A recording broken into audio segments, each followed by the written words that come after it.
আমি এখন কেরে গোবর টুকাই, কারণ এই গোবরের ভিতর আছে খাঁটি সোনা। আজকে তোমাদের শুনাইবো একটা সফলতার গল্প। গল্পটা একজন মহিলা মানুষের, আর তাকে সাপোর্ট দিয়েছেন তার স্বামী। ঘুরিয়ে পেঁচায় না কইয়া চলে সোজা গল্পের ভিতর ঢুকে যায়। কেমন? আমার বান্ধবী লাবণী, তার স্বামী বিদেশে থাকে। আর হ্যাঁ, মানে আমার বান্ধবী লাবণীর কথা কইতেছি আর কি। হ্যাঁ, একলা একলা বাড়িতে থাকে, শ্বশুর শাশুড়ি আছে, বাচ্চা কাচ্চা নাই। বুঝতেই পারছেন একটা যুবতী মেয়ের সময় কেমনে পার করে। সে যখন বুঝতে পারে জামাই ছাড়া আজাইরা থাকলে শয়তানে গুতায়, তখন সে তার স্বামীর সাথে পরামর্শ কইরা 3টা গাই গরু পালন করা শুরু করে। এখন তার গইল 37টা গরু আছে, ষাঁড় বলদ গাভী বাছুর মিলাইয়া। মূল পুঁজি কিন্তু ওই 3টি গাই গরু আছিল। পরে গরু বিক্রি করে, কিনে কিনে বিক্রি করে।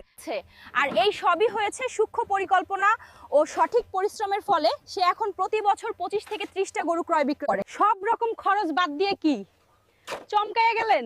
চমকানোর কতই, তবে এইটা কোনো জাদু না, তার পরিশ্রমের ফল। আপনারা অনেকে আবার কইবেন 20-25 লাখ টাকা, এটা কি কইলে এই বিশ্বাস করবো? তাহলে শুনেন বিস্তারিত। হ্যাঁ, কেমনে কি করে দেব। ফার্স্টেই পরিকল্পনা করে শুধু গরুরে ঘাস খাওয়াইয়া আর ভুসি খাওয়াইয়া দুধ আর গরু বিক্রি করলে হবে না, পাশাপাশি বায়োগ্যাস প্লান্ট করতে হবে। বায়োগ্যাস প্লান্ট থেকে উচ্ছিষ্ট গোবর বিক্রি সার হিসাবে করে বছরে 2 বার দুধ বিক্রি করে প্রতিদিন 80 থেকে 100 লিটার। আরো আছে গাছে। এখন তার গরুর গোবর দিয়ে 20টা চুলা জ্বালানো যায় এমন একটা প্লান্ট তৈরি করছে। ফলে একটা চুলা নিজে জ্বালায় আর বাকি 19টা চুলা ভাড়া দেয়, মাসে 1000 টাকা কইরা। দুধ বিক্রি করে প্রতিদিন 80 থেকে 100 লিটার। আর ওইদিকে তার স্বামীর যে ইনকাম, তার মধ্যে সে ফিরেও তাকায় না। তার যেই সফলতা তা দেখে আশেপাশের প্রতিবেশীদের চক্ষু কপালে।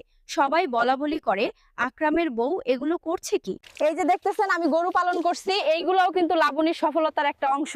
আপনারা কইতে পারেন কেমনে? শুনেন, তাইলে কেমনে? সে যদি গরু না পালতো তাহলে আমি জানতেও পারতাম না এই গরুতে যে কি লাভ। তারটা দেখাই আমি শুরু করছি। তাহলে কৃতিত্ব তার না? শুধু আমি না, আমার মতো আরো অনেকে লাবণীর দেখা দেখি গরু পালন শুরু করে দিচ্ছে, অনেকে আবার সফলও হয়েছে।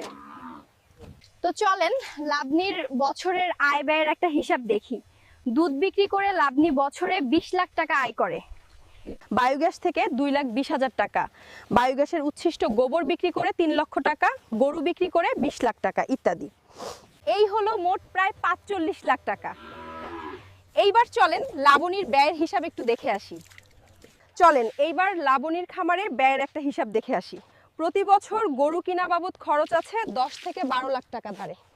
ঘাস চাষ করতে খরচ প্রায় 2 লাখ টাকা, খড় ভুসি চিটাগুড় বাবদ 4 লাখ টাকা ও শ্রমিকের বেতন বাবদ প্রায় 5 লাখ টাকা থাকে। মোট ব্যয় প্রায় 22,000 টাকা। আর আয় কত দেখছিলাম? 45 লাখ টাকা। তো 45 থেকে 22 বাদ দিলে 23 লাখ টাকা আয়। বুঝতে পারলে আমি এখন কেরে গোবর টুকাই, কারণ এই গোবরের ভিতর আছে খাঁটি সোনা। আশা করছি ভিডিওটা ভালো লেগেছে, তাই শেয়ার করতে দেরি কইরো না। আর যারা ফলো দাওনি জলদি ফলো দিয়ে দাও। লাইক কমেন্ট করার আমনে গো দায়িত্ব আমি মুখে আমি কইতাম না, মনে চাইলে খালি দিয়ে দিন।